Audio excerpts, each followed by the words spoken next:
Illinois Treasurer Michael Frerichs would seem an unlikely target for anti-Israel protesters, but they have now twice been outside of his house, including last month. Frerichs says they gathered while he was sleeping, they disrupted his young children, wife, and neighbors, and they vandalized his property, throwing red paint on his house and his children's toys. He's also been the target of harassment online with posts saying, "We know where you live," anti-Semitic images of him with red horns.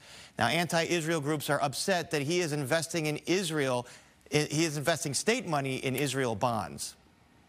These aren't lawful protests. We have laws against residential protest. And when they showed up at 3 o'clock and at 4 o'clock in the morning, they made it clear their goal was to wake and intimidate my family. They called out my sons in their cribs and said they didn't get to sleep until I divested from Israel bonds. Now, why are protesters so mad about this? Well, there's a Chicago BDS movement that is calling on removing all investments in Israel because of the war in Gaza.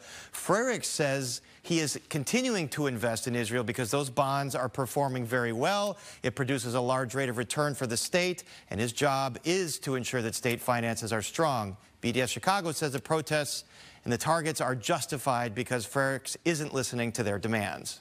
It seems like he's become accustomed to avoiding the Illinois public who he is meant to serve and instead criticizing protesters rather than facing us and acknowledging our concerns and demands to divest Illinois money from Israel's genocide of Palestinians.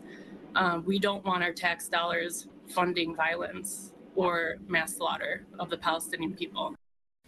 Now, Frerichs says the protesters are going to return. They have vowed to do as much to his house to harass he and his family, and says he wants law enforcement now to take action if they do return, as he believes they are breaking the law.